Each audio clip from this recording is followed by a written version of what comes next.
Bienvenue à La santé au-delà des mots, un rendez-vous avec des gens passionnés du réseau de la santé. Votre hôte, Jean-Pierre Gagné, lui-même médecin, vous fera partager sa passion pour le domaine et vous fera découvrir une foule d'invités et d'acteurs clés du réseau. Voici votre hôte, le Dr Jean-Pierre Gagné. Bonne écoute!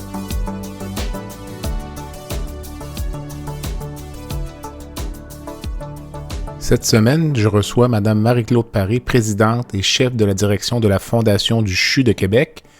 Après avoir travaillé chez Unilever et Loto-Québec, Marie-Claude a rejoint la Fondation en 2015. Elle y a amené sa vision entrepreneuriale. Au cours de cet entretien, nous discutons de son parcours, des enjeux liés au financement du nouveau centre hospitalier et de la place de la philanthropie dans la société québécoise.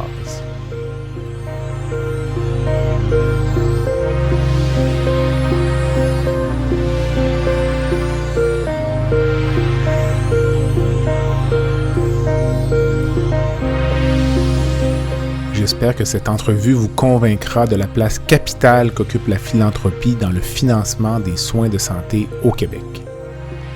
Bonne écoute.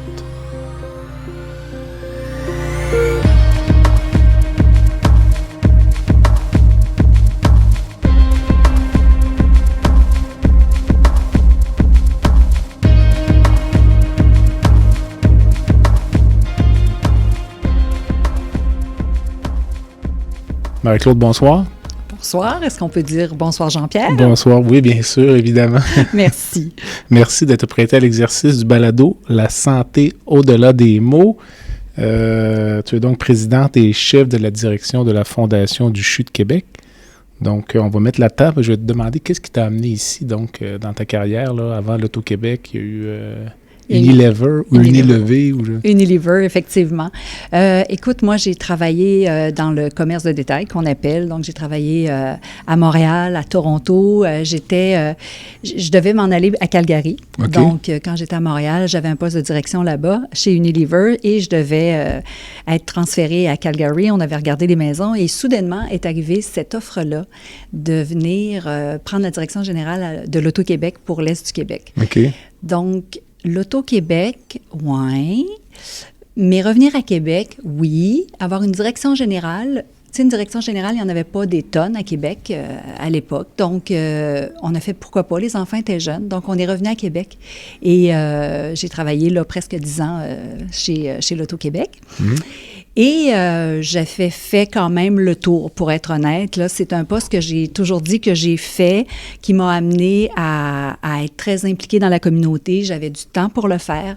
Les enfants étaient jeunes. J'ai toujours dit que c'était un moment parfait pour moi dans ma carrière parce que j'étais quand même plus disponible. Je voyageais beaucoup moins, donc j'étais là. Et mais j'avais besoin de nouveaux défis. Là. C'est un peu galvaudé, mais c'était vraiment ça. Là. Je suis une femme qui aime les défis.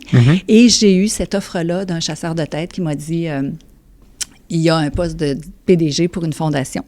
Alors, j'avais, avec l'Auto-Québec, fait quand même plusieurs conseils d'administration. Donc, je connaissais les conseils d'administration de fondation. J'en avais fait plusieurs. Je me disais, une fondation, c'est une petite entreprise. Puis moi, c'est ce que j'ai fait tout au long de ma vie. Là. J'ai géré des petites entreprises. Alors, j'ai dit oui. Je me suis embarquée dans cette folie-là sans connaître tant que ça la Fondation du CHU de Québec, mais me disant que c'était de gérer une belle grande entreprise. Les gens ont souvent une relation amour-haine avec l'Auto-Québec, par exemple, ou d'autres sociétés d'État. La Société des alcools, là, c'est la SQDC, parce qu'on vend, c'est une source de revenus, puis en même temps... Mais je pense que tu as vu... C'est une source de problème, entre effectivement. guillemets. Donc, comment vous gériez ça à l'interne? Ou... Bien, tu as vu aussi t'as vu mes yeux, probablement. On le voit pas peut-être dans la voix, mais j'ai toujours eu j'étais à ma limite. Moi, j'ai géré la division de la loterie. Donc, tout ce qui était billets de loterie. C'était de la vente. J'ai géré des équipes. Comme je te dis, je me suis beaucoup impliquée. C'est comme ça que je l'ai vu. Est-ce que je serais allée travailler dans les casinos? La réponse, c'est non. Est-ce que je serais allée travailler dans le salon de jeu quand il est ouvert? La réponse, c'est non. Moi, c'était au-delà de mes valeurs.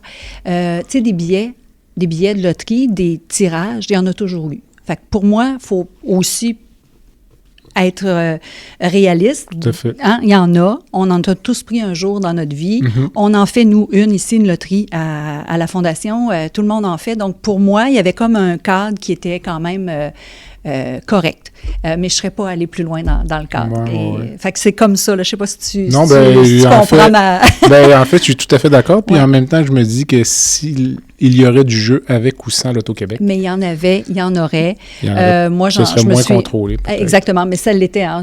Moi, les gens de l'Auto-Québec, à l'époque, m'expliquaient qu'ils ont connu là, de ramasser, de reprendre les machines à sous. Là, et effectivement, c'était pas la société d'État qui gérait ça, c'était le terrain, alors c'était pas... Mais ce que j'ai entendu, par contre, de moins facile, c'est à l'époque de l'ouverture du casino à Montréal... J'avais entendu que ça avait été très dur pour notamment la communauté chinoise à Montréal, parce que ces gens-là, semble-t-il, aimaient beaucoup jouer. Et avant l'ouverture du casino, ils jouaient entre eux. Mm-hmm. L'argent restait à l'intérieur de la communauté, si tu veux. Là. Donc, peut-être si tu perdais 2000 $ le vendredi soir, mais c'était peut-être le voisin d'en face qui l'avait gagné. Avec le casino, là, l'argent disparaît. Donc, ça, dans certains cas, ça peut être plus difficile, mais le jeu serait là. Mais le jeu serait là. De toute façon, c'est ça. Faut pas se fermer les yeux, là, effectivement. Dis-moi, qu'est-ce que tu voulais faire quand tu étais adolescente? Oui, c'est ça. Merci de ne pas dire quand tu étais jeune. Quand tu étais plus jeune. Oui. C'est drôle, je me suis arrêtée à cette question-là. Je pense que moi, premièrement, j'ai toujours été attirée par les groupes, les gangs. À l'école, j'étais sur le conseil étudiant, j'étais présidente de ma classe. Mm-hmm. Donc, il y avait toujours quelque chose où est-ce que je parlais, je performais. Moi, j'aurais été peut-être professeure. Okay. Alors, moi, professeur, ça a déjà été dans mes cartons. Mais en même temps, mon père était représentant pharmaceutique. Maman était ici à l'hôpital L'Enfant Jésus comme infirmière. Donc, après ça, il y a eu comme la représentation. Être représentante, être dans le monde, bouger. Moi, ça me prenait quelque chose que j'allais bouger, que j'allais pas être statique. Pour moi, c'était sûr que je serais pas dans le domaine de la santé pure, là. Mais alors, j'ai comme pris le côté plus de représentation. Puis, je suis allée en administration. Puis là, j'ai fait toute ma carrière après ça en administration. Puis aujourd'hui, là, si tu pouvais, en un clic de doigt, changer de profession, tu devrais faire quoi? Bien, tu vois, je pense que je retournerais, souvent je le dis, là, je retournerais à l'enseignement. Okay. Ben, retourner. J'irais à l'enseignement. Ouais. J'aimerais beaucoup ça. Je parlais à quelqu'un aujourd'hui qui me disait que son chum a pris un poste au cégep, puis je me disais, j'aimerais tellement ça. Oui, j'aimerais ça. OK. Ouais. Ah, quand même. C'est bien ça. Te rappelles-tu, je me rappelle du changement de direction à la Fondation, là, parce que j'étais à l'époque en place déjà à Québec. Mais toi, quand tu as changé là, de l'Auto-Québec à la Fondation, te rappelles-tu de tes premières impressions, les premières semaines? C'était un changement radical, là? Passer d'une structure comme l'Auto-Québec à la philanthropie? Écoute, moi, sincèrement, j'ai souvent eu cette question-là et je le redis, pour moi, si je m'en venais dans une entreprise philanthropique, mais une entreprise, ça veut dire une entreprise avec des objectifs, une entreprise avec du personnel, avec une équipe, des ventes, parce que dès le départ, je me suis dit, OK, nous, ce qu'on fait à la Fondation, c'est qu'on vend des projets. On vend des programmes, on vend des projets, on vend de l'équipement, on vend ça à des donateurs. Mm-hmm. Donc, pour moi, il n'y avait pas tant de changements que ça. Je continuais à dire que je suis très à l'aise de ce que j'ai fait avant puis ce que je fais maintenant. Pour moi, c'est encore de vendre quelque chose pour lequel je crois sincèrement puis je crois beaucoup. Quand je vais voir un donateur pour vendre un équipement, vendre un projet du NCH, c'est le moment que j'aime le plus. Aller faire un pitch, là, c'est le moment là, qui me drive le plus. Puis plus le pitch est gros, plus qu'il y a des millions, plus j'aime ça. Alors, pour moi, il n'y a pas grand-chose de différent de quand j'allais vendre une vanne de Dove ou tu comprends? Donc, pour moi, c'est le personnel. Alors, j'ai une équipe de 35 personnes. Donc, pour moi, j'ai toujours eu de grosses équipes. J'avais, chez l'Auto-Québec, 52 vendeurs. Quand même. Quand j'étais chez Unilever, j'avais des équipes à l'extérieur. J'avais des équipes à Toronto, à Calgary puis à Vancouver. Fait que j'ai toujours été proche du monde. J'ai toujours eu des équipes. Fait que pour moi, il n'y avait pas tant de changements que ça. Puis comme je te dis, étant donné que j'avais été sur des conseils d'administration de fondations lorsque j'étais chez l'Auto-Québec, je connaissais ce que c'était une fondation, définitivement. C'est quoi la mission de la Fondation du CHU de Québec, si on la résumait en... Amasser des sous pour redonner à la recherche, à l'enseignement, l'humanisation des soins et l'équipement. Puis, parfois, il y a comme comment dire, on hésite à savoir est-ce que on ramasse de l'argent pour aller mettre de la plus-value sur l'équipement ou sur la recherche ou autre, par rapport où on va ramasser de l'argent puis ça va être budgété dans le budget du centre hospitalier. Je ne sais pas si tu comprends ma question. Oui, je comprends. Puis, où est-ce qu'on se situe, mettons, à Québec dans le moment? Là, Bien, en fait, c'est très intéressant parce que les gens ne le savent peut-être pas assez. Moi, je donne toujours l'exemple du parc automobile. C'est-à-dire que on a un gouvernement qui paye quand même des équipements, qui paye, on peut être fier vraiment de ce qu'on a, je pense, au Québec. Le gouvernement achète, je vais nommer une compagnie, là, achète des Honda. Donc, je pense qu'il achète des bonnes voitures, c'est pas des Lada, il achète de l'équipement, il fait des programmes qui sont de la nature des Honda. La Fondation, ce qu'elle fait, elle achète des autos de haute technologie, donc vraiment des Acura, des Lexus, c'est ce qu'on achète.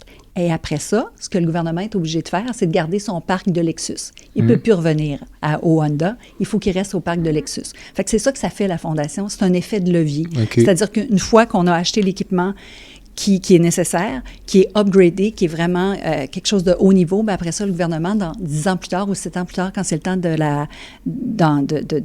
la changer, il est obligé d'acheter un équipement de ce niveau-là. Est-ce qu'il peut arriver que le centre hospitalier, disons que vous avez financé un équipement en 2022, que le centre hospitalier vous revienne 10 ans après pour refinancer la mise à niveau de cet équipement-là, ou en général, non, c'est un dossier qui est réglé? Exactement. C'est quelque chose qui est réglé, puis c'est le gouvernement qui prend cette part-là après ça. En tout cas, moi, c'est pas arrivé, là, puis c'est pas dans les cartons. Les médecins sont souvent, tu le sais très bien, là, on est des gens impatients. Les médecins sont souvent un peu impatients, insatisfaits, parce qu'il y a un décalage entre la levée de fonds puis l'aboutissement d'un projet. Comment c'est géré avec un centre hospitalier? Parce que les gens pensent que la Fondation fait partie de l'hôpital, mais c'est... On est complètement indépendant. C'est complètement indépendant. On est complètement indépendant. Moi, c'est une des choses que j'ai constatées, entre autres avec plusieurs groupes de médecins qui font des belles levées de fonds. Et je voyais que c'était vraiment un enjeu majeur. Donc, souvent, malheureusement, à la Fondation, ce qu'on faisait, c'est qu'on acceptait d'aller dans une levée de fonds, par exemple pour des médecins, pour un équipement que les médecins auraient souhaité, mais ce n'était pas dédouané au CHU, puis ce n'était pas dédouané au ministère. Donc, ce qu'on fait maintenant, c'est on ne part pas en sollicitation tant que ce n'est pas dédouané. Et je te dirais que depuis ce temps-là, ça va beaucoup mieux. C'est-à-dire que si un médecin vient nous voir puis nous dit « Hey, je voudrais acheter cet équipement-là », on sert de courroie de transmission avec le CHU. Et c'est nous, dans ce temps-là, qui poussons avec le CHU, avec la DST, pour voir... Direction des services techniques. Exactement. Pour voir ce qu'on peut faire pour que ça aille plus vite. Souvent, lorsqu'on a un donateur, bien ça nous aide encore plus. Alors là, dans ce temps-là, on lève la main et on dit, écoutez, on a un beau donateur, est-ce qu'on pourrait aller un petit peu plus vite? Et nous, on sert de facilitateur. Donc, ce qu'on essaie, là, je te dirais que ce qu'on a vécu dans beaucoup d'années là, avant, c'est-à-dire de cette frustration-là est beaucoup moins là. Okay. Je l'espère. Non, c'est ça. Mais en même temps, pour dédouaner un projet, souvent l'hôpital veut que les fonds soient disponibles. C'est là où tu dis qu'on essaie d'arrimer là, que... Ouais, c'est ça. En fait, effectivement... Que tous les astres se placent, si on veut. Oui, effectivement. Nous, il faut souvent, dans plusieurs projets, de plus en plus, le ministère demande que la Fondation s'engage à la hauteur de X % sur un projet avant de le dédouaner. Fait qu'on peut avoir ça également, qui est une nouvelle donnée qui est quand même pas facile parce que nous, on peut pas s'engager si on n'est pas certain non plus. Fait que souvent, ce qu'on fait, c'est des lettres d'intention. Parfois, on l'a vraiment le donateur. On dit, regarde, je lis le donateur, là, son chèque est dans la poste, puis j'ai le chèque. Donc, souvent aussi, ce qu'on fait, c'est qu'on le dit au donateur. C'est-à-dire, moi, ça m'est arrivé la semaine passée. J'ai un bon donateur de 300 000. Il va acheter un équipement. Moi, j'essayais de la faire dédouaner. On m'a promis qu'elle serait dédouanée. Il m'a donné le chèque parce qu'il savait que ça serait dédouané. Et là, maintenant, c'est facile pour moi de dire, je l'ai le chèque. Fait que, s'il vous plaît, on se donne 1 an, puis on achète l'équipement. Est-ce qu'il peut arriver que le donateur revienne un an après puis demande des comptes? Puis... Souvent. Ben, en fait, il faut le faire. Nous, ce qu'on fait, on fait de la reddition de comptes. Donc, autant avec le corporatif, on fait des redditions de comptes. C'est-à-dire qu'à chaque année, on explique à nos donateurs corporatifs ce qu'on a fait avec les sous et on essaie de faire la même chose avec les grands donateurs. Bien sûr, là, le donateur de 10 de 25 il va recevoir un petit peu d'informations tout au long de l'année dans une lettre, dans un courriel, une infolette, là, où est-ce qu'on explique un peu ce qu'on fait. Donc, ça en est de la reddition. Mais quand on a des grands donateurs, comme on vient d'avoir cette semaine, de 300 000, ben, on va s'assurer dans l'année de lui dire, l'équipement est arrivé, veux-tu venir visiter l'équipement, veux-tu voir ce qu'on fait avec l'équipement? Penses-tu que les gens de Québec connaissent assez la Fondation ou connaissent l'importance de la philanthropie? En fait, c'est deux grandes questions, ça. Ouais. Moi, je te dirais que les Québécois connaissent de plus en plus la philanthropie, mais c'est pas dans l'ADN des Québécois. Je te donne un exemple. Francophone ou anglophone? Francophone, oui. Le don moyen au Québec est de 229 $ pour le donateur individuel. Et dans le Canada anglais, c'est 450. C'est le double. Hein? Fait que c'est le double. Alors, à ta question, est-ce que le Québécois connaît bien? C'est pas dans l'ADN de donner pour le Québécois. Maintenant, si je me compare, la Fondation du CHU, on est au même taux. C'est-à-dire que le donateur individuel, on est à peu près à ça, le 229, nous aussi, puis la moyenne du Québec est de 229. Donc, je pense que la Fondation est de plus en plus connue, mais on a encore beaucoup de travail à faire. Bien sûr, la pandémie ne nous a pas aidés. Là. Je te dirais que ça a été difficile parce que, premièrement, on était moins de gens. On est tombé à 15 personnes à un moment donné pour faire tout rouler. Mais donc, il y a eu des projets qui ont reculé. Il y a eu des choses qu'on n'a pas pu faire. De ne pas rencontrer les gens aussi, de ne pas faire visiter l'hôpital, de ne pas faire... tu sais, ça a été plus difficile, on le fait quand même. Mais donc, à ta question, la philanthropie, est-ce que les gens de Québec donnent? La réponse, c'est oui. Est-ce qu'ils donnent autant que les Anglos du côté de Montréal et de l'ouest du Canada? La réponse est non. Parfois, je me demande s'il n'y a pas derrière ça une mentalité du côté francophone, un sentiment de pauvreté collective. Tu sais. C'est comme si la communauté québécoise francophone avait ça change dans le moment, mais avait longtemps eu le sentiment d'être moins fortuné. Je pense que tu as raison. Donc, on avait tendance à moins donner. Moi, ouais. Je sais pas. Je pense qu'effectivement, c'était un peu ça. Je pense que ça tend à changer. Ou historiquement. Là. Définitivement, culturellement, et c'était beaucoup ça, mais je pense que ça tend à changer. Tout d'abord, on a beaucoup plus de fortune québécoise qu'on avait. Déjà, à Québec, je me souviens, moi, quand je suis partie pour Montréal, travailler là-bas, on se disait à Québec, il n'y a pas de grandes compagnies, il n'y a pas de tu sais, mais maintenant, il y a des gens il y a des belles compagnies à Québec, il y a des beaux sièges sociaux, il n'y a plus juste de l'assurance, il n'y a plus juste... Non, c'est ça. Donc, moi, je pense que ça tend à changer. On le voit aussi par nos donateurs, sans nommer de nom, là, mais on a des beaux donateurs de Québec qui donnent vraiment maintenant, comme ils ne donnaient pas il y a plusieurs années. Là. Donc, je pense que ça tend à changer. Tu parlais tout à l'heure de la pandémie puis que l'impact que ça a eu. J'aurais le sentiment aussi que tout ce qui est la philanthropie, ça doit être une des premières victimes quand il y a une pandémie, une crise économique, peut-être même une annonce de la hausse du taux d'imposition. J'aurais l'impression que la première chose que les gens vont couper peut-être leurs dons. Je ne sais pas si au niveau corporatif ou personnel, c'est la même chose. Avez-vous des statistiques là-dessus? Oui. Écoute, la pandémie a été très difficile, bien évidemment. Oui, on était sur une lancée là, autour de 20 millions qu'on amassait par année. On a fini cette année-là, les dernières années, là, à 15, à 16, à 17 millions. Donc, on a été freinés dans notre croissance définitivement. Par contre, je te dirais que la santé, nous, on a été chanceux. Les gens ont donné pendant la pandémie. Les gens voulaient un vaccin. Les gens voulaient de la recherche. Les gens voulaient dire merci à leur façon aux médecins, aux infirmières, à vous là, qui avez tenu le système de santé à bout de bras. Donc, moi, je trouve qu'on a été quand même privilégiés.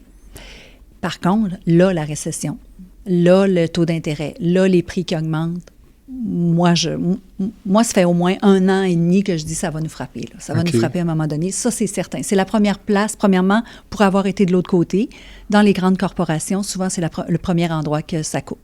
On n'ira pas à telle activité, on va couper dans les dons, on va couper dans le... Bon, alors, souvent, c'est la première place.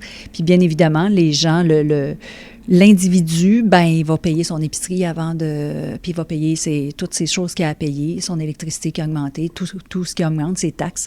Donc, il va payer tout ça avant de donner. Alors, moi, je pense qu'on va être dans un moment... On va être encore dans une petite vague... à passer. Là, ouais. Encore une petite crise après la pandémie. Oui, je pense que oui. On parlait du public tout à l'heure. Est-ce que les médecins, les employés du CHU de Québec connaissent assez leur fondation? Ou... Écoute, on peut toujours faire mieux parce que, on peut toujours faire mieux. Je te dirais qu'il y a quelque chose qui nous aide. Nous, on a une loterie qui a toujours été vraiment pour les employés. Fait que je pense que les employés nous connaissent énormément à travers la loterie qui a été longtemps vendue seulement aux employés. Maintenant, les employés du CHU, ça a beaucoup changé. Ça a beaucoup tourné dans les 3-4 dernières années. Donc, on a un travail à faire. Les médecins aussi. Les médecins, on a un grand travail à faire. Il y a une façon qu'on approchait les médecins, les équipes de soins, qu'on est en train de changer, qu'on est en train de tourner le modèle d'affaires. Donc, ça va être une nouvelle façon d'approcher, mais je pense qu'on va tous y gagner.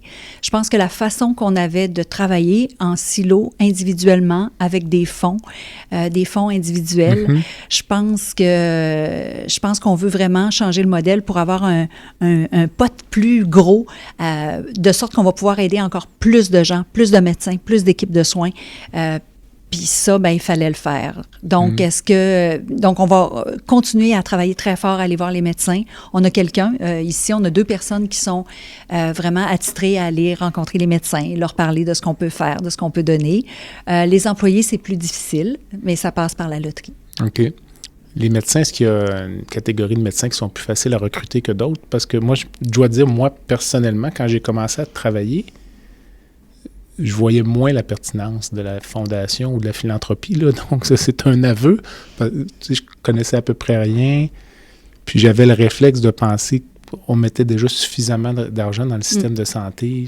Là, je me dis, ils nous en demandent encore plus. Mais avec le temps, on finit par comprendre que il faut s'aider pour aider les autres. Là. Exact. Donc, écoute, je te dirais qu'on a encore beaucoup de travail à faire avec notre corps médical. Les médecins donnent plus qu'il y a 7 ans. OK. Oui, définitivement, mais ils peuvent donner encore plus. Mais il faut qu'ils y croient. Moi, je comprends ce que tu me dis, en fait. Puis mais ce n'est pas ma position actuelle. Non, je le sais. C'est le sentiment que j'avais à l'époque quand on commence à travailler. Puis on se fait rencontrer par la fondation tout de suite. Puis on est là, laissez-moi le temps de m'asseoir. Oui, c'est ça. Mais je peux comprendre. Je comprends même qu'il y a des gens dans la population qui pensent comme ça.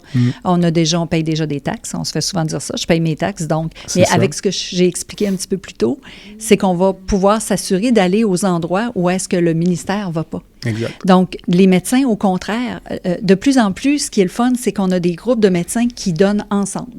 Par exemple, s'ils veulent un équipement qui a été dédouané, ils vont se mettre ensemble et ils vont dire, on va l'avoir, notre équipement. Si on attend après le ministère, le ministère va nous payer l'équipement qu'on veut plus, mais on veut avoir la Tesla ou comme je disais, l'auto plus performante. Donc, ils veulent un équipement plus performant, mais ils vont cheaper dans le pot.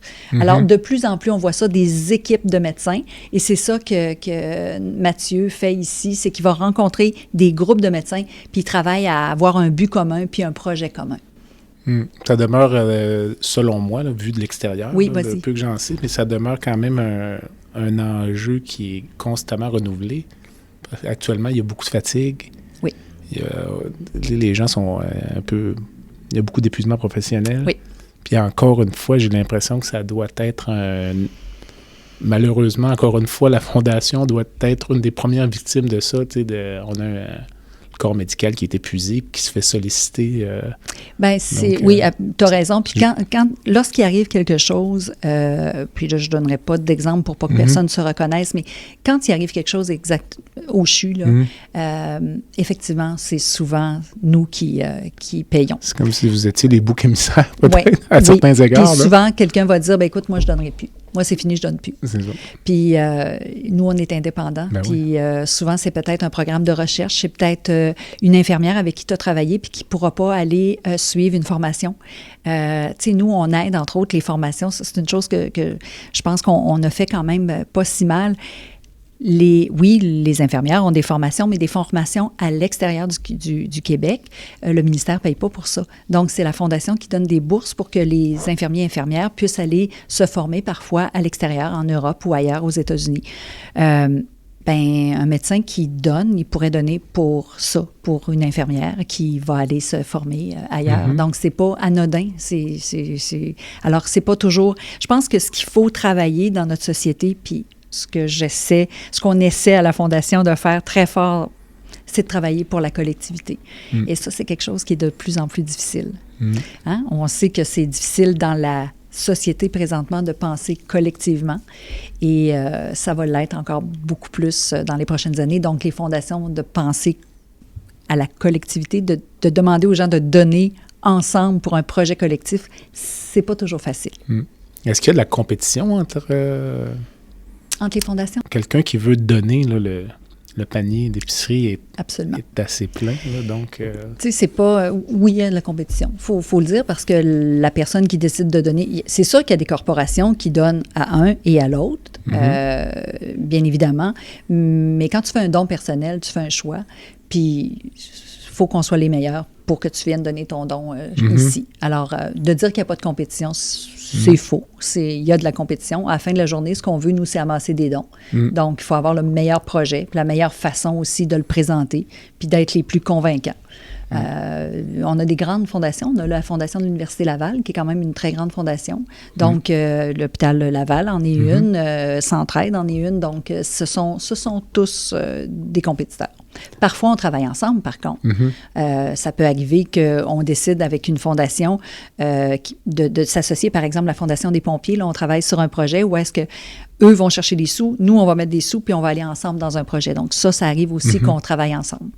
Est-ce que parfois vous regardez ce que les autres fondations font, mettons comme à Montréal, pour avoir des idées de levée de fonds? Oui, on regarde ce qui se fait. Je te dirais qu'on a toujours eu dans notre plan stratégique qu'on essaie d'être innovant, performant, différent. Donc, on essaie de faire les choses différemment. Moi, on va regarder un peu ce qui se fait aussi du côté anglais. On regarde ce qui se fait. Oui, on regarde ce qui se fait, mais on essaie d'innover.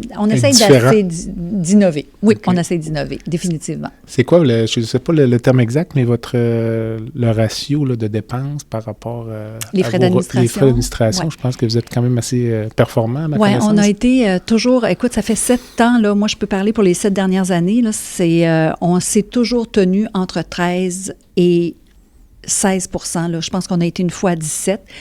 Ce que l'ARC demande, c'est d'être en bas de 35 %. L'Agence du revenu du Canada. Pardon. Okay. Oui, effectivement. Donc, qui demande d'être en bas de 35 % OK. C'est quand même, ça peut paraître beaucoup. Ça peut être, moi, je trouve ça vraiment trop. Moi, je te dirais que, justement, quand on regarde ce qui se fait ailleurs, on est plus dans le 25-27 %. Pendant la pandémie, les gens ont accepté d'aller à du 27, du 30 %. Nous, ici, on n'a pas pris cette décision-là. On a pris la décision de rester le plus possible là, en bas de 20 %.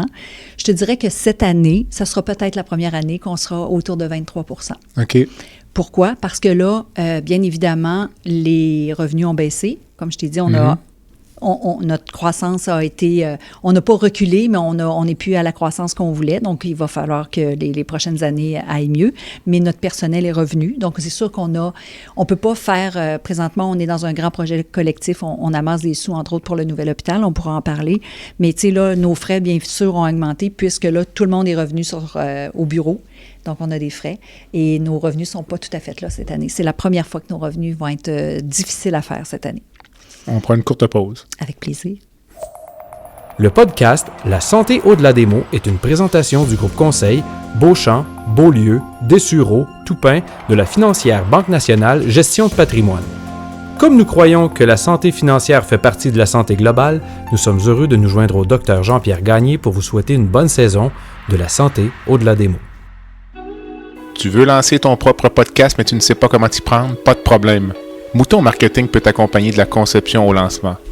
envoie ton idée de podcast à bonjour@gomouton.com. bonjour@gomouton.com. L'univers du podcast t'attend.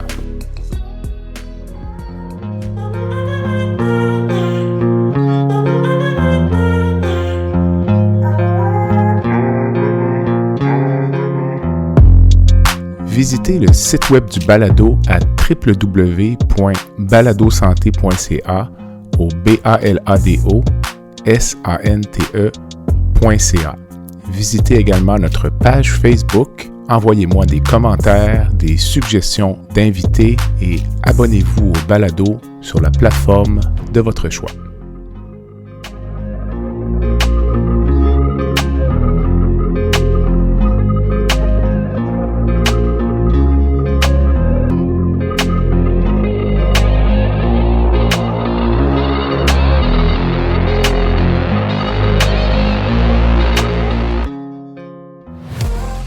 Marie-Claude, quand tu es entrée en fonction, à ma connaissance, le timing était à peu près là, au moment où le projet du NCH avait pris son envol, puis ça venait avec une bonne commande pour la Fondation. Là, si tu me parlais un petit peu de l'implication de la Fondation dans le NCH, puis ce sera en même temps ta minute publicitaire pour c'est gentil. Inciter les gens à donner, parce qu'on achète dans le fond... pour le futur, hein, pour les soins de santé, pour des dizaines d'années à venir. Là. Tu me posais la question tantôt, te souviens-tu? Ben oui, il y a une des choses que je me souviens. Oui, je suis rentrée. Oui, j'ai fait 1 semaine, 2 semaines, 3 semaines.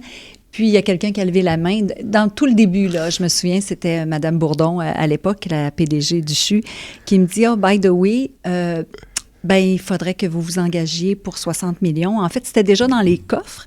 Et là, le ministère demande à ce que la Fondation s'engage dans le nouveau complexe hospitalier à financer 60 millions.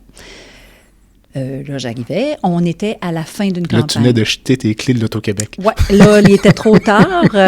Mon fonds de pension était transféré. J'avais plus de fonds de pension. Il était trop tard. Donc... grosse commande. Grosse commande. Puis surtout qu'on était la Fondation venait de terminer une grande campagne. OK. De plus d'une centaine de millions de dollars. Donc, je me disais, attends un petit peu, là. On ne peut pas retourner. On vient de finir, là. On va finir. En fait, on finissait. On ne peut pas retourner voir les gens parce qu'on le sait, quand tu fais une grande campagne, ce sont des engagements. Les gens s'engagent à donner sur plusieurs années. L'argent ne rentre pas. Là, quand on voit les chèques, là, une grande campagne, 25 millions, 30 millions, c'est des engagements. Ça peut être sur 5 ans, 7 ans, 10 ans. Mm-hmm. Donc, nous, à l'époque, il y a 7 ans maintenant, on avait des engagements sur 5 ans, 7 ans, 10 ans. Donc, qui n'était pas pour le NCH, parce qu'il n'était pas dans les cartons pendant la grande campagne. Donc, ça a été quand même ma grande surprise. Donc, j'ai rencontré le conseil d'administration et on a beaucoup discuté. J'ai fait un plan. Je me suis dit, est-ce qu'on peut le ramasser? Est-ce que ça se peut? Et on a décidé, d'embarquer.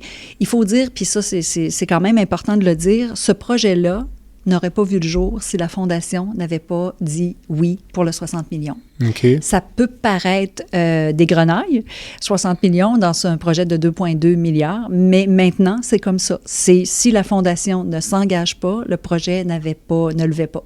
Okay. Donc, on a senti une petite pression et on s'est relevé les manches, puis on a débuté à ce moment-là, de commencer à réfléchir. Mais on n'a pas commencé il y a 7 ans. Là. Donc, on a vraiment débuté ce qu'on appelle le grand projet collectif. Donc, nous, on a décidé pour le nouveau complexe hospitalier qui est sur le site de l'Enfant Jésus, qui va être un complexe de cancérologie. Bien évidemment, le Centre intégré de cancérologie est déjà ouvert. Donc, la première partie a été livrée et les patients sont là. Le projet était extraordinaire. Moi, je continue de penser là, que quand on a dit oui à ça, c'est que le projet était extraordinaire. On a un hôpital de niveau international, je pense. Là. Moi, j'ai fait visiter la semaine passée justement des donateurs, dont une donatrice qui va donner 2 millions dans un legs testamentaire. C'est quand même pas rien. Elle est venue visiter, elle a voyagé partout dans le monde, est allée beaucoup aux États-Unis. Elle m'a dit, enfin, on a un hôpital de l'avenir. Là. On a un hôpital comme aux États-Unis, on a un hôpital. Donc, moi, je savais que le projet serait différent. Donc, on a embarqué, et on a décidé présentement là, de faire ce qu'on appelle le grand projet collectif. Alors, ce qu'on fait, c'est qu'on a décidé de ne pas aller en grande campagne. On n'a pas un cabinet de campagne. On n'a pas demandé à des gens de Québec de s'investir. On n'a pas mis d'argent dans la publicité. On n'a pas pris une compagnie pour nous appuyer dans cette campagne-là. On a décidé de tout faire à l'interne, de faire nos recherches, de monter nos présentations. On fait tout nous-mêmes et on a appelé ça notre grand projet collectif. Donc, tous ces sous-là là, qui ne sont pas mis dans ça, là, ils sont mis dans le projet. C'est-à-dire tous ces sous-là qu'on aurait dû mettre dans une grande campagne, ils sont souvent mis, c'est nous qui le faisons. Donc, au lieu de demander à un représentant qui n'est pas de la Fondation d'aller pitcher sur un projet à un ami ou à quelqu'un, puis dans le fond, les gens ne connaissent pas vraiment le projet. Là, quand tu as des ambassadeurs, souvent, ils ne sont pas nécessairement dans le projet. Qui de mieux que nous pour aller voir un donateur, aller voir une corporation et lui expliquer c'est quoi le grand projet. Et à date, ça va quand même très, très bien parce qu'on est rendu ce matin à 35,2 millions. Sur 60? Oui. Avez-vous une date butoir? 2030. Alors, en 2030, okay. on doit... Je pensais que c'était 2025. Non. Okay. S'il vous plaît. Merci Jean-Pierre de me laisser dormir un peu quelques nuits. Mais effectivement, c'est le chèque, le grand décaissement se fera en 2030. Donc, on a jusqu'à 2030. Mais tu sais, il faut savoir qu'on vient de passer une pandémie, 2 ans. On était à 15 personnes pendant 6 mois ici. Puis ça fait à peu près ça, 2 ans et demi qu'on a commencé le grand projet collectif. Juste avant la pandémie là, qu'on a commencé. Mais si c'est 2030, l'essentiel de la bâtisse va être livré. Oui. Puis vous allez être encore en train de ramasser de l'argent. Est-ce que ça peut être un enjeu, ça, au point de vue de la levée de fonds, d'amasser de l'argent pour une structure qui est déjà construite? Ou... C'est très intéressant comme question, puis sincèrement, moi, je veux le faire avant 2030. Okay, je veux pas qu'on soit encore 5 ans. C'est facile de vendre un projet que de vendre une bâtisse construite. Oui, tout à fait. Fait que moi, je pense, sincèrement, on s'est donné là, comme objectif d'essayer de terminer dans 2 ans. Quel est le pourcentage de la levée de fonds qui est dirigé vers monsieur, madame de la communauté par rapport au corporatif? Présentement, c'est une grande partie corporative. Okay. On a 2, 3, 4, 5. On a à peu près 7 millions présentement par des individus. C'est quand même pas rien. Et le reste, présentement, c'est du corporatif. Oui. Est-ce que c'est vrai que lorsque vous allez voir une compagnie, vous avez déjà en tête le montant que vous allez demander? Ah, tout à fait. Vous avez le plan d'affaires ou vous avez toutes les données? Oui. C'est ce qu'on appelle, là, c'est notre nouvelle approche. Ça prend quand même une certaine assurance. Oui, mais tu sais, quand tu me disais au début, qu'est-ce qu'il y a de différent? Bien, moi, j'approche ça comme une vente. Donc, je le redis, on est une entreprise philanthropique. Donc, il faut y aller avec doigté. Hein? On ne vend pas, je ne vends pas. Je dis toujours, on ne vend pas une caisse de Dove. Là. On vend un projet. Les gens ne sont pas obligés de donner. Les gens sont... Tu sais, nous autres, on dit toujours que le vendredi, c'est notre plus grosse journée parce que les gens nous rappellent le vendredi. Les gens nous... on n'est pas dans la liste, on n'est pas toujours dans la priorité des gens. Donc, il faut être organisé. Donc, une chose qu'on a changée, là, c'est que, oui, on fait nos recherches. Oui, on présente, on fait un plan, on fait une présentation personnalisée pour chaque entreprise. Donc, une entreprise qui est dans le domaine X, on lui fait une présentation X avec un projet X qui va être en lien direct avec ce qu'il fait dans la communauté. Et on lui offre, puis on s'en va avec un montant, puis on lui offre beaucoup en échange. OK. Et à date, on appelle ça notre offre intégrée, là. Et à date, ça fonctionne assez bien. Ça fonctionne bien. Oui, ça fonctionne assez bien, cette façon de faire-là. Bien sûr, des fois, on est trop haut. Des fois, les gens vont nous dire, écoute, c'est trop haut. On a une négociation, mais en même temps, on a fait nos recherches, puis on sait qu'un tel a déjà donné tel montant. Donc, habituellement, ça fonctionne très bien. On peut étaler les paiements. Comme je t'ai dit, c'est de l'engagement. Donc, une chose qui a beaucoup changé, c'est plus sur 3 puis 5 ans. C'est plus du 5 puis du 7 ans. OK. J'avais l'impression, ou j'avais déjà entendu que parfois, certaines compagnies choisissent une cause, puis c'est un petit peu un rempart contre d'autres fondations. Oui, absolument. Donc, vous les approchez, disent, nous, on donne déjà, mettons, à la santé mentale, par exemple. Là, mais on le sait. On n'y va pas. OK. Ça ne sert à rien. Okay. On ne perdra pas notre temps. Effectivement, il y a on le sait, là, par nos recherches, on sait qu'une compagnie je donne l'exemple de l'Auto-Québec, nous autres, c'était pour la culture. Fait que moi, je sais que présentement, je ne vais pas les voir, ça ne sert à rien, c'est encore la culture. Alors, donc, quelqu'un qui serait sur la santé mentale, bien, si jamais dans notre grand projet, il y a quelque chose qui est santé mentale, là, je vais alors, je vais toujours, là, je vais dire le mot anglais customisé, là, je vais toujours faire ça pour l'entreprise et là, on va trouver ce qui va vraiment lui parler. Sinon, on n'y va pas. Parce que tu as absolument raison. Ça, c'est la grande difficulté maintenant. C'est que les corporations se sont donné des lignes directrices pour donner, ce qui est, je le comprends, j'étais de l'autre côté avant. Fait que c'est ça, mais il y a toujours une entreprise qui est là pour nous. Une façon de contourner ça. Oui, absolument. Est-ce que lorsque tu fais ton pitch de vente, est-ce que le sentiment pendant l'entrevue, ça te donne souvent une bonne idée de la réponse finale ou... Ah oui. Oui, ça, c'est notre sens ici. Là, je lève le petit doigt, mais oui. Tu sors puis tu fais OK, ça n'a pas bien été, ou tu dis OK, je pense que là, on l'a animé par quelque chose. Puis étant donné qu'on fait, on est très, très... qu'on va vraiment voir ce qu'ils ont besoin, là, qu'est-ce qui va les attirer, puis qu'on va penser de leur offrir quelque chose qu'ils n'avaient peut-être pas pensé de nous demander. Ils sont surpris, puis ça les amène. Mais par exemple, quand tu dis offrir, là, ça serait quoi? C'est la visibilité ou c'est... Oui, mais la visibilité, on la fait autrement. Comme on a affaire, qu'est-ce que je pourrais... parce qu'il y a des choses que je ne peux pas nommer maintenant. Qu'est-ce que je pourrais dire maintenant? J'ai offert à une compagnie, par exemple, de donner un bon montant, mais on active sa marque. C'est-à-dire que dans nos activités, parce qu'on a quand même, faut tout utiliser. Nous autres, on a aussi des événements. Alors, souvent, ce qu'on fait, c'est qu'on va lui parler du grand projet collectif, on va lui parler du nouveau complexe hospitalier, on va l'inviter à donner à ça, mais en retour, on va aider nos événements, puis on va peut-être y donner de la visibilité dans un événement. On va peut-être activer sa marque dans un événement.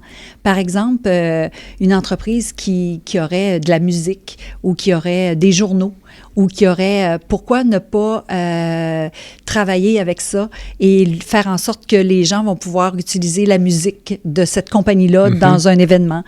Tu sais, puis là, il y a des choses que je peux pas dire, que je peux pas dire maintenant, aujourd'hui, que je pourrais dire dans quelques semaines, mais les gens sont assez impressionnés par ce qu'on offre aussi en retour. C'est vraiment un win-win. Est-ce que souvent la personnalité quand même du dirigeant de l'entreprise est importante? Parce que la fibre philanthropique peut exister en dehors du cadre corporatif. Là. Il peut y avoir des dirigeants d'entreprise qui sont fermés, puis d'autres qui sont ouverts, puis qui donneraient peut-être parfois plus que ce qu'ils peuvent vraiment donner. Là. C'est très intéressant parce qu'effectivement, dans l'année, là, oui, ça peut être difficile. On a des gens qui... tu as des dirigeants d'entreprise qui ne comprennent pas nécessairement ce que c'est la philanthropie et qu'il faut travailler un petit peu plus fort. Puis moi, dans ce temps-là, ça me challenge. OK. Alors, on ne laisse pas tomber, puis j'ai un nom en tête, là, une corporation de Québec, puis on est retourné avec quelque chose d'autre, puis on a fini par... On est en train de l'avoir tranquillement. Okay. On est en train de l'avoir de notre côté. C'est parfois de longue haleine. Ah oui, définitivement. Ça, c'est sûr. Ça peut prendre plusieurs mois. OK. Ouais. Avez-vous beaucoup de bénévoles qui s'impliquent à la Fondation? On en avait, avant la pandémie, on en avait près de 300 qui étaient sur notre liste là, de bénévoles pour nos activités, entre autres. Mais là, avec la pandémie, le fait qu'on ait arrêté toutes les activités, on a perdu un peu le contact avec ces gens-là. S'il y a de la pénurie de main-d'œuvre, je vous annonce qu'il y a de la pénurie de bénévoles également. Okay. Alors, ça, on est en train de la rebâtir tranquillement. Là, on revient, on va avoir notre balle, donc là, on va avoir besoin de bénévoles, mais ça ne sera pas facile. Ça aussi, ça ne sera pas facile. Ce qui est méconnu, je parle d'expérience personnelle, là, ce qui est méconnu parfois, c'est à quel point c'est agréable de faire de la philanthropie, mais il faut l'avoir vécu pour le comprendre. Ouais. C'est une drôle de sensation, mais de faire aboutir un projet de une levée de fonds, c'est une source de satisfaction personnelle quand même, de fierté aussi. Puis je trouve que ça... Comment dire, ça se répercute souvent sur le milieu de soins complet. L'équipe de soins, le bloc opératoire, si c'est pour le bloc opératoire, tout le monde va s'approprier parfois ces projets-là. Mais c'est ça, la philanthropie aussi, hein, c'est de donner sans, en principe, rien attendre. Hein? C'est vraiment ça. Mais en fait, on n'attend rien, mais on reçoit beaucoup. Oui, exactement, on reçoit... s'il y a quelque chose à faire, parfois, les gens qui peuvent peut-être moins donner, c'est s'impliquer aussi, puis ça peut rendre service énormément. Effectivement. On approche la fin de l'entrevue. Je voulais te demander, as-tu une devise, maintenant, ou un mantra, une phrase que tu dis souvent, là, ou à laquelle tu es associé? Oui, alors, tout ce qui traîne se salit. Alors, moi, ça, ils le savent, la gang ici. Tout ce qui traîne se salit, ça, c'est souvent. Puis, on n'abandonne pas. On lâche pas, on n'abandonne pas. Moi, ça, c'est mon leitmotiv. Dans la vie, j'abandonne pas. Je lâche pas, je débarque pas. Je lis un livre jusqu'à la fin. J'ai pas le droit je suis comme ça. Je vais au bout de tout ce que je fais. OK. Tout ce que tu commences. Oui. Oui, j'ai pas le droit de finir, d'arrêter. D'abandonner un projet. J'ai pas le droit d'abandonner un livre. Alors ça, c'est... on se moque de moi parfois, mais c'est correct. Si je te demandais le plus beau souvenir de ta carrière professionnelle, ça peut être un des 3 secteurs dont on a parlé. Bien, écoute, moi, j'en ai 2 qui me viennent en tête. Moi, j'ai un patron chez Unilever qui m'a donné ma chance d'être directrice, d'avoir un poste de direction quand j'étais enceinte. Okay. Et là, on parle d'il y a, William, donc 21 ans. 22 ans maintenant, pardon. Donc, il y a 22 ans, ton patron te regarde puis il dit... ça te tente-tu d'avoir le poste de direction des directeurs ici, là? Puis tu dis, ouais, mais t'as-tu vu ma petite bedaine? Puis tu sais que je vais quitter. Puis qui dit non, c'est pas de souci. Alors ça, c'est une marque d'un grand gestionnaire. Donc, j'ai toujours eu beaucoup, beaucoup de respect. Donc, pour moi, c'était un beau moment. Puis c'est un moment qui m'a servi toute ma vie. Moi, que mes collègues me disent « Ouais, il y a quelqu'un d'enceinte. » Oui, puis ça s'appelle juste un défi de gestion. Là. C'est normal, c'est correct. Il faut... Donc, moi, ça a été un très beau moment pour moi. Parce qu'on aurait pu penser, tu sais, quand je suis tombée enceinte, je me disais « Bon, là, ma carrière va peut-être être un petit peu... mise de côté, mais absolument pas. Puis un autre beau moment, c'est chez l'Auto-Québec. Moi, j'avais quitté l'Auto-Québec et puis après quelques mois, je te dirais 4-5 mois, il y a eu une pétition, il y a eu une lettre pour qu'il n'y avait pas trouvé de remplaçant. Puis ils m'ont demandé de revenir. Alors, après 8 mois. C'est après 8 mois. Donc, ça n'avait pas fonctionné. Puis, la gang ont dit, pourquoi vous n'allez pas rechercher Marie-Claude? Puis, alors ça, c'est quelque chose que j'oublierai jamais. Puis, quand j'ai passé des moments difficiles dans les dernières années, je me rappelais toujours de ça. Tu as sûrement fait une bonne job. Tu as sûrement fait un jour quelque chose de bon pour qu'une gang de représentants, une gang de vendeurs écrivent à la direction puis disent, hey, on peut-tu la ramener? Fait que oui, ça, c'est 2 beaux moments dans ma carrière. Ça, tu l'as su à ce moment-là? Oui, je l'ai su. Je l'ai su. Si on tourne le cadran de 180 degrés, si ça se raconte une difficulté ou une expérience qui a été... Bien sûr. Oui, j'ai vécu un moment, nous avons vécu à la Fondation un gros moment, mais je dis un petit peu parce qu'on a eu une crise médiatique il y a bientôt 2 ans, qui a été très, très, très difficile. Ça a été difficile pour la gang ici, pour la Fondation, pour la gang. Ça a été difficile pour moi également parce que c'était directement visé pour moi. Alors, ça a été un dur moment parce que ça touchait à mes valeurs. Ils sont allés vraiment jouer dans ce que j'avais de plus profond. Moi, la justice, l'éthique, la gang, pour moi, c'est toutes des choses qui sont super importantes. Et on a décidé l'équipe de passer ça ensemble. J'aurais pu, encore une fois, débarquer du bateau, là, puis j'ai beaucoup d'amis qui m'ont dit, mais comment ça pourquoi t'es resté? Non. Ça n'irait pas avec ta devise. Ça n'irait pas avec ma devise, ça n'allait pas avec moi. Et la gang ici avait dit, faut pas, tu t'en vas pas là, hein, tu nous laisses pas, tu pars pas. Quand les gens te disent ça, quand le CA te dit ça, ben tu fais comme, OK, regarde, savez-vous quoi, on va se tenir ensemble. Fait que ce qu'on a fait, on l'a joué très, très ouvert. On a été ouvert à toutes les étapes de cette crise-là, qui a duré quand même quelques semaines. Moi, je vous dirais plusieurs mois, parce que quand ça sort dans les journaux, il y a eu quelques semaines avant, puis il y a quelques semaines après, pour ne pas dire mois. Donc, on a décidé de passer ça ensemble. On s'est tenu bien, bien serré, puis ce que ça a fait, au final, c'est qu'on est vraiment plus proches. On est une belle équipe, puis ça va très, très bien. Fait que je suis contente d'être restée, puis d'avoir continué avec la gang. D'avoir respecté tes convictions. Oui, effectivement. Mais c'est pas... J'avais jamais eu ça dans ma carrière. C'est pour ça que je te dis, quand tu reviens puis tu dis, OK, tu as un patron qui t'a déjà dit, écoute, même si tu pars quelques mois, même si tu es enceinte, j'ai tellement confiance que tu vas revenir en forme. Quand tu as une gang qui dit, hey, peux-tu revenir? Puis là, il t'arrive quelque chose du genre, tu te dis, non, il y a quelque chose qui ne fonctionne pas là. C'est bien. Voilà. C'est bien. C'est quoi la santé pour toi? Oh, c'est quelque chose de tellement fragile. Pour moi, là, on dirait que de travailler à la Fondation, s'il y a quelque chose qui a changé ma perception, c'est ça. C'est parce qu'on y est confronté à tous les jours. Hein. On voit des gens vraiment malades. Bien sûr, le CHU est un hôpital, est un centre spécialisé. Donc, on voit des gens vraiment malades. Hein. Donc, pour moi, c'est la fragilité et c'est d'y faire tellement attention, mais que même si tu y fais attention, elle peut basculer n'importe quand. Fait que pour moi, la santé, c'est un peu ça. C'est quelque chose qui t'a été donné, mais qui peut être enlevé assez facilement. Mais t'as quand même... faut quand même que tu y fasses attention. Si tu peux y donner un petit coup de main, là, tu peux y donner un petit coup de main. Il faut que tu le fasses. Moi, je pense que les gens ne font pas assez attention à leur santé. Mais je pense que c'est culturel. On parlait tout à l'heure de la culture du don, mais il y a la culture de la santé, je pense. Ah, c'est intéressant. Je pense que les gens tiennent à la vie, mais ne tiennent pas nécessairement à la santé. Oui, effectivement. Puis moi, j'en suis ils vont très comme consciente. pousser la machine, puis là, quand la machine brise, ben là, on veut se faire soigner. Puis les gens vont être en vie, mais parfois, la qualité de vie, ça... Puis, tu sais, de pousser la machine. Oui, exactement. Puis, pousser la machine, c'est une chose. De ne pas faire attention aussi. On dirait que les gens ne sont pas prêts à faire certains sacrifices. J'aimerais ça aller au bout d'un sac de chips. Moi, je serais capable. Je te l'annonce. Puis, je serais capable de manger un gâteau au chocolat au complet, mais je ne le fais pas parce que c'est pas bon. Je fais attention à ma consommation d'alcool. Je fais beaucoup de sport. C'est ça. Mais c'est ça, faut y faire attention. C'est tellement fragile. Puis moi, je ferais pas de gestes aussi qui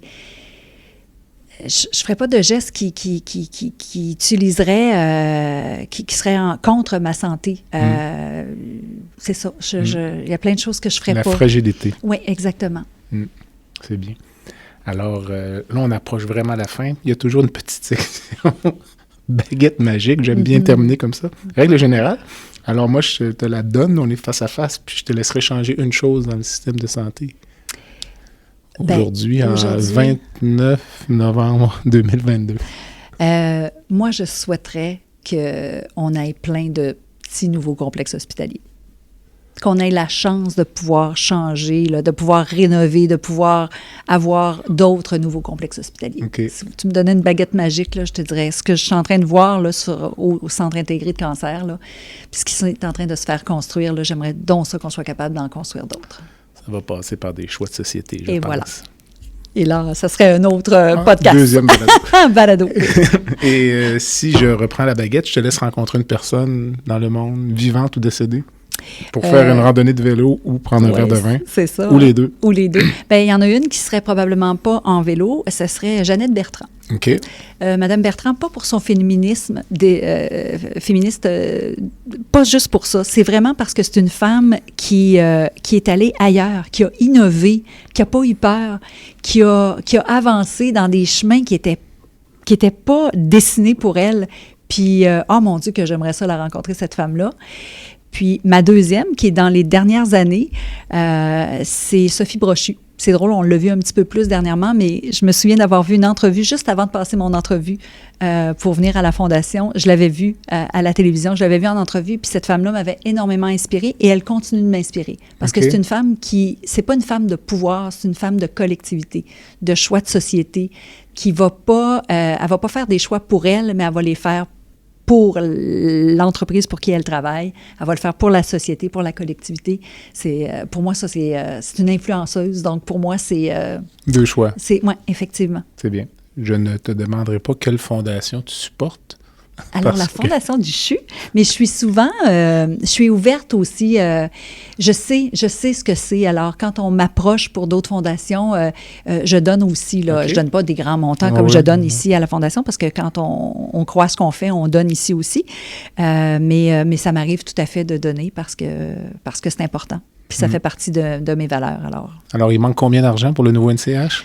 Là, on est à 35 pour 60. 25 millions. Les gens qui veulent donner, je mettrai l'adresse du site web sur les pages de balado. Effectivement. Puis on a sûrement un beau projet, là. Je suis sûre que quelqu'un qui veut venir le visiter, je pense que quand on le visite, on voit ce que c'est, puis on a le goût de donner. Une dernière pensée avant de nous quitter? Bien, en fait, tu en as parlé un petit peu tantôt. Je pense que tous les gens, quand tu fais du bénévolat, quand tu fais des dons, je pense que tu peux vraiment être qu'une personne meilleure, puis ça t'apporte tellement que j'invite les gens à faire du bénévolat, j'invite les gens à donner. On en a besoin et c'est certain qu'on a un beau projet pour quelqu'un qui veut donner. Super. Merci. Marie-Claude, merci beaucoup. Merci à toi. Bonne soirée. Bonne soirée. À bientôt.